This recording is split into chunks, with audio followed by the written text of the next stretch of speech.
put my name on one of your songs, Screw Rodeo Rocky, providing you got another one. It's as good as the one you gave Gilda. Say that again? Can't. It's getting real strange, Blackie. I'd put my name on one of your songs as long as it was Screw Rodeo Rocky and as long as it was as good as the one you gave Gilda. Say it again.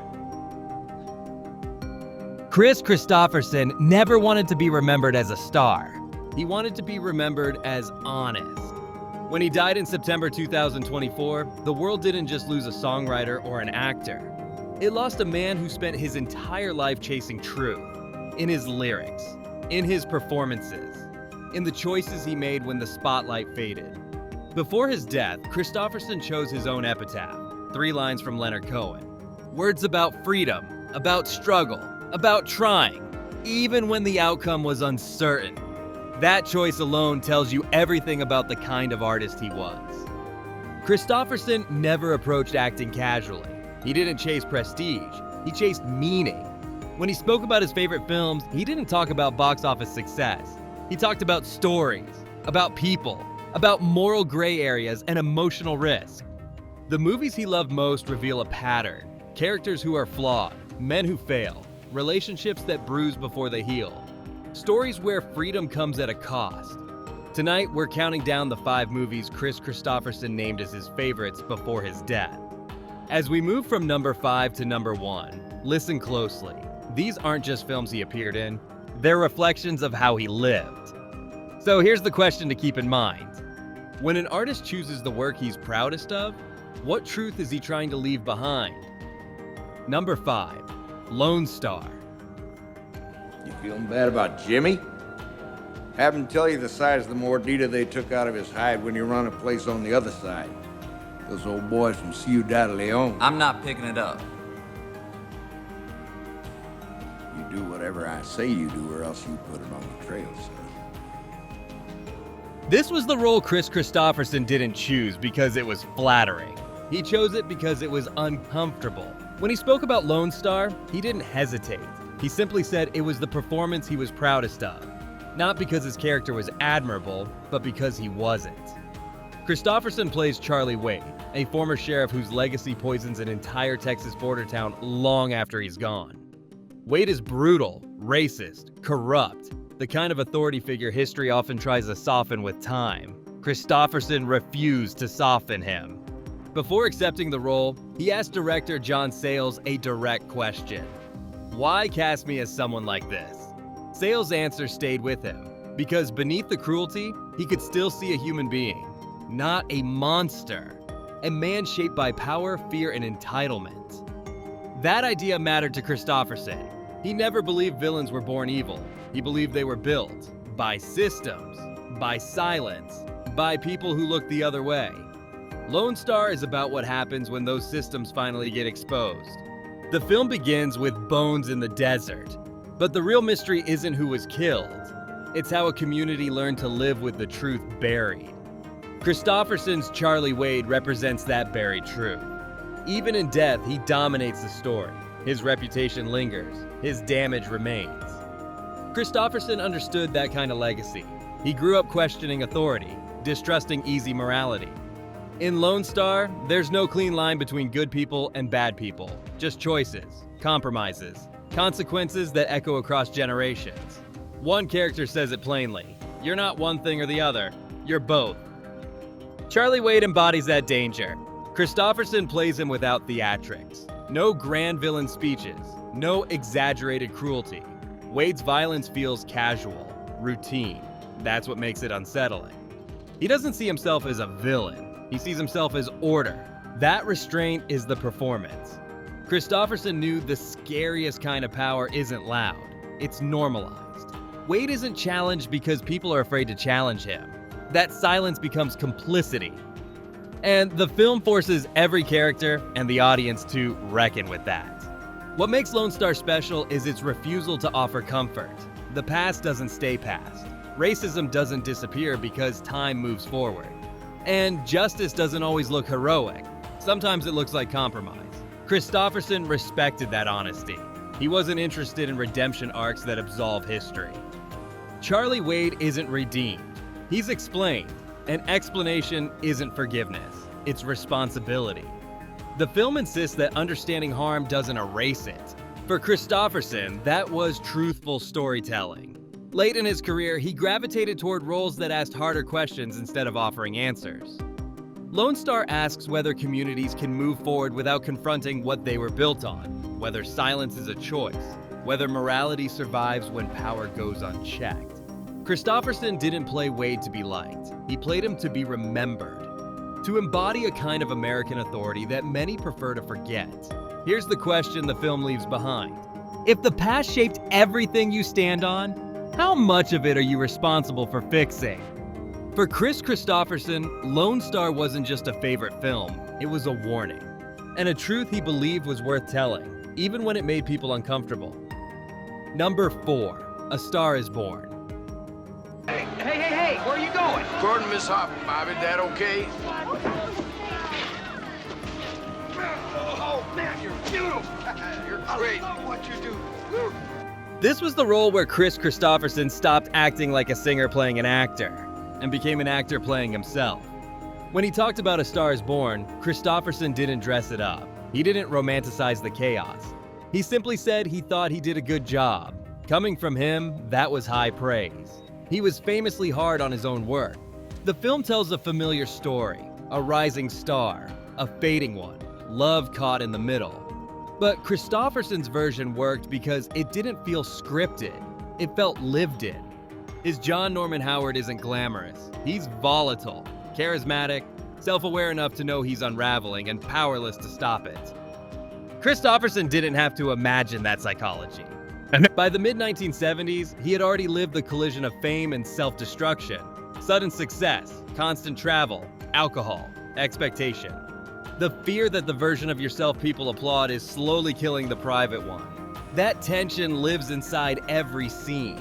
John Norman Howard isn't cruel by nature. He's exhausted. He drinks not to rebel, but to escape the pressure of staying relevant. When he meets Barbra Streisand's Esther, he recognizes something pure. Talent without corrosion, love without calculation. And that recognition terrifies him. Kristofferson plays John as a man who knows he's losing ground. He jokes through pain. He deflects with charm. He sabotages moments that require honesty. That avoidance isn't villainy, it's fear. Fear of being seen without applause. The film refuses to make John a martyr. His addiction hurts people. Publicly. Repeatedly. Esther draws a line telling him he can destroy his own life, but not hers. That moment lands because Kristofferson doesn't resist it. He accepts the boundary with shame, not anger. That humility is the performance. Unlike other versions of A Star is Born, this one doesn't treat fame as destiny. It treats it as imbalance. Esther's rise doesn't save John. It accelerates his collapse. Success becomes a mirror, reflecting everything he no longer is. Kristofferson understood that truth instinctively. The music matters because it isn't ornamental. Songs become emotional confrontations. On stage, John is exposed. Off stage, he's unraveling. The applause grows louder as his inner life collapses. That contradiction is brutal, and the film doesn't soften it. When the story reaches its inevitable conclusion, it doesn't frame John's final decision as noble. It frames it as desperate. An attempt to protect something beautiful by removing himself from it. Whether that choice is love or surrender is left unresolved. Kristofferson appreciated that ambiguity. He never liked stories that handed the audience moral clarity. He believed real life rarely does. People make choices that feel necessary in the moment and tragic in hindsight. A Star is Born captures that messiness without apology. The role earned him awards, applause, industry respect. But that wasn't why it stayed with him. It stayed because it was honest. Because it asked what happens when success becomes a weight instead of a gift. Kristofferson once said he was always more interested in truth than comfort. This film embodies that philosophy. It doesn't promise redemption, it shows consequence. It doesn't celebrate collapse, it observes it. Here's the question the film leaves behind. If the thing that made you famous is also destroying you, how do you walk away without losing everything? For Kris Kristofferson, A Star is Born wasn't just a proud performance. It was a confession set to music, and one he was brave enough to leave unpolished.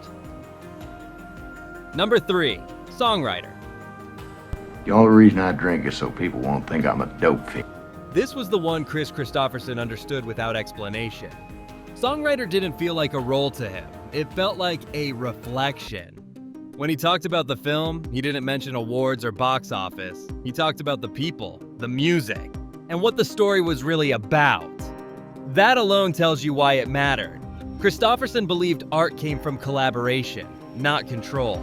He plays Blackie Buck, an aging songwriter with sharp instincts and sharper sarcasm. Blackie isn't the star. He's the survivor, the man who knows how the business works because it's already tried to chew him up. He's loyal to Willie Nelson's Doc Jenkins, not because Doc is perfect, but because loyalty is one of the few currencies Blackie still believes in. That perspective wasn't written, it was lived. By the time Songwriter was made, Kristofferson had spent years inside the music industry. He had watched contracts tighten, creative freedom disappear, songs turn into property. He knew how easily artists lost ownership of the very thing that defined them. The film treats that reality with humor, but never denies the damage. Doc Jenkins is trying to escape a bad deal. Blackie helps him by bending rules, lying, and scheming. Not out of greed, out of survival. The system they're fighting isn't fair, so they stop pretending it is. That moral compromise sits at the center of the story. Kristofferson plays Blackie with weary intelligence. He's funny, but the humor is defensive. Every joke carries experience. Every sarcastic line is armor. Blackie doesn't believe in justice. He believes in leverage. That makes him dangerous and human.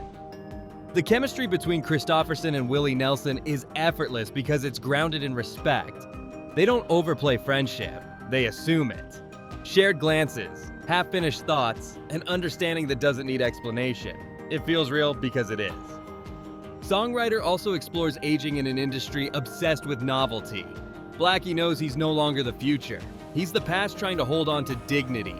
He isn't chasing relevance. He's chasing control over his own work.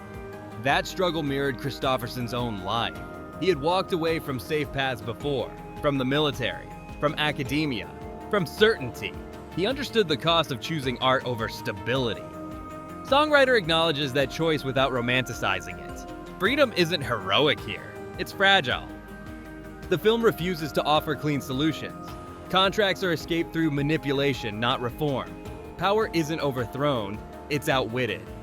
That cynicism is intentional. The movie understands how deeply systems protect themselves. Kristofferson respected that realism. And there's a moment when Blackie offers to put his name on one of Doc's songs just to hurt the man exploiting them. It's funny, bitter, and revealing. Even integrity becomes negotiable when survival is on the line. The film doesn't judge that choice. It observes it. That observational tone is key. Songwriter doesn't pretend artists are saints. It doesn't pretend executives are monsters. It shows how pressure bends everyone differently.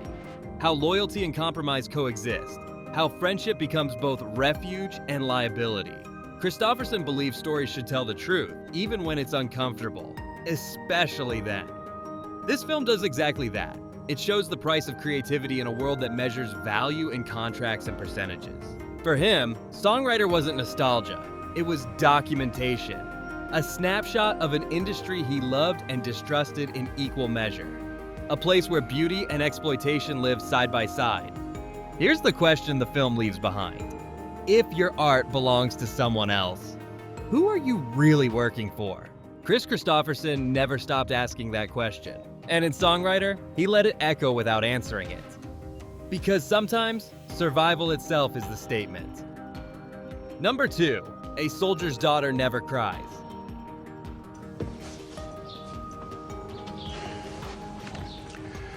You did a very bad thing, and a very dumb one. What was wrong with going to the gym class? This was the film Kris Kristofferson spoke about with the least hesitation and the most respect. Late in his career, when he had nothing left to prove, he called A Soldier's Daughter Never Cries one of the finest pieces of work he was ever part of. That matters. By then, Kristofferson had already lived several lives. Soldier, scholar, songwriter, star. He wasn't impressed easily anymore. This film impressed him because it was quiet. Kristofferson plays Bill Willis, a novelist and former soldier raising a family abroad. He isn't heroic in obvious ways. He doesn't dominate scenes. He listens, observes, holds space. His authority comes from presence, not power. That restraint defines the performance. The story unfolds through memory, through childhood moments that don't announce their importance until years later. Paris in the 1960s, expatriate life, dinner tables, schoolyards, long conversations that seem ordinary until they shape who someone becomes. The film understands that identity isn't formed in dramatic bursts, it's built slowly. Kristofferson understood that rhythm instinctively.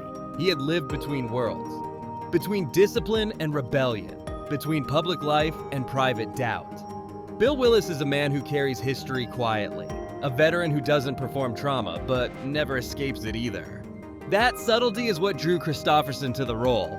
The heart of the film is family, not idealized, not sentimental, complicated, messy, loving, and limited at the same time.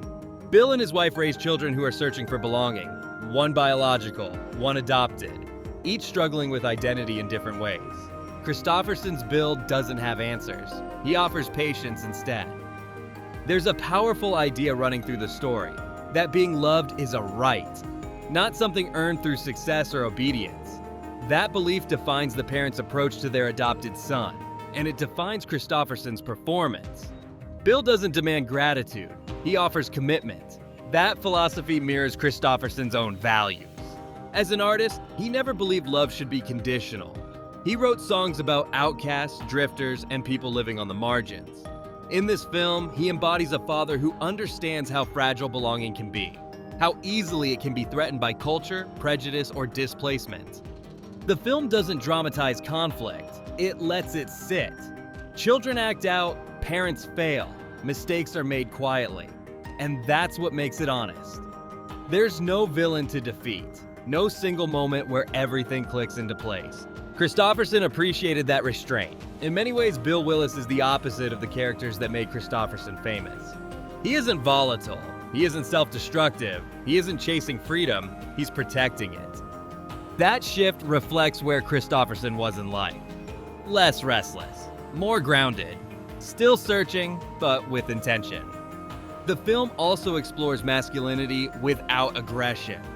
Bill doesn't assert control, he negotiates, he compromises. He allows his children to grow into themselves without forcing them into his image.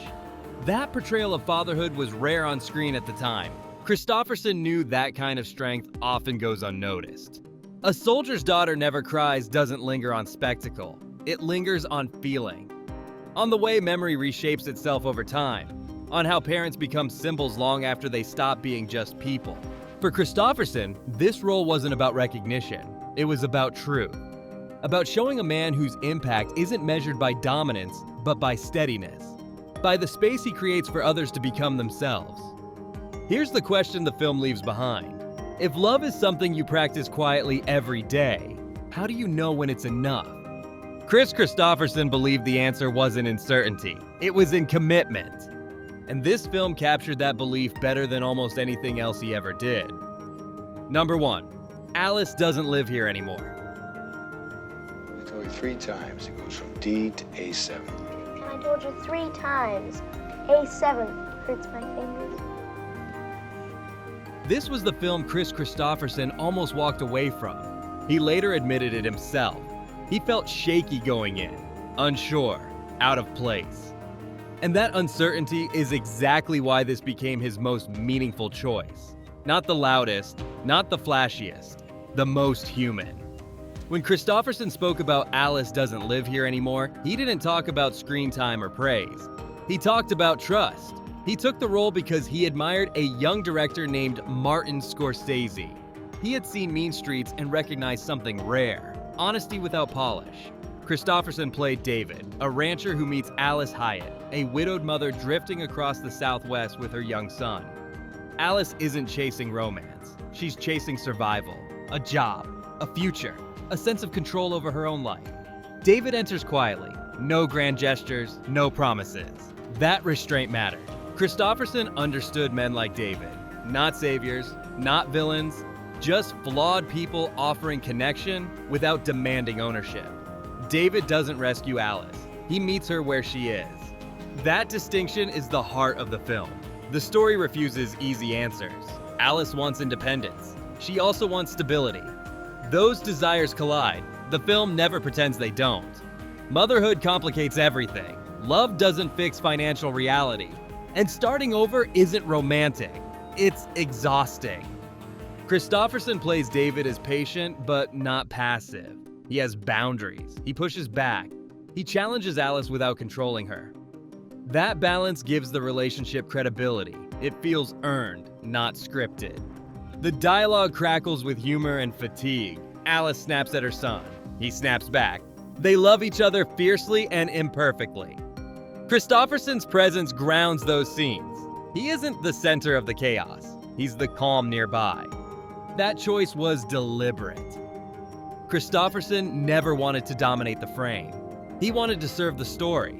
And here, the story belongs to Alice, to Ellen Burstyn's raw, uncompromising performance. Kristofferson supports it without diminishing it. That mattered to him. The film also marked a turning point in American cinema. It centered a woman's agency without punishment. Alice doesn't need to be redeemed. She doesn't need to be rescued. She gets to choose. That was radical in the early 1970s. Kristofferson respected that courage. He once said he valued truth over comfort. Alice Doesn't Live Here Anymore lives by that rule. It doesn't promise a perfect ending. It promises possibility. Love is a choice, not a solution. Stability as something built, not given. For Kristofferson, this role represented growth. From rebellious icon to collaborative partner. From leading man to listener. It showed his willingness to step back and let another voice lead. That's why this film stayed with him. It wasn't about ego, it was about integrity. About being part of a story that understood real life doesn't move in straight lines. People stumble, they restart, they make imperfect decisions and live with them. Here's the question the film leaves behind. When starting over means risking everything, how do you know when it's worth staying? For Kris Kristofferson, this was the answer. Not fame, not rebellion, not escape, connection. Taken together, Kris Kristofferson's favorite films tell a quieter story than his legend ever did.